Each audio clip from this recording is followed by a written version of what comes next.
Tara guys, let's make ginisang munggo overload. First, gisa tayo ng bawang. Then isunod natin ang ating sibuyas.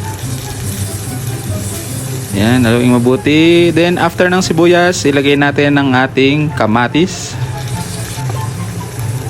Then after ng kamatis, ilagay na natin ang ating beef tenderloin. Yan. Beef tenderloin para mas mabilis lumambot. Then takpan natin.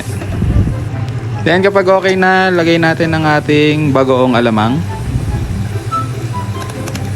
Ayan. Black pepper, beef cubes, at haluin natin mabuti. Pagkahalong mabuti, takpan ulit natin. Then kapag okay na, pwede na natin ilagay ang ating pinakuluang munggo. Ayan. Then lagay tayo ng konting asin at takpan ulit. Then kapag okay na, ilagay na natin ang ating piniritong dilis kanina. Then sili at kangkong. Pwede kayong maglagay ng dahon ng ampalaya o kaya malunggay, pero available lang sa akin ay kangkong. At takpan natin. Ayan. At lagay na natin ang ating chicharon. And that's it. There you have it, our ginisang munggo overload.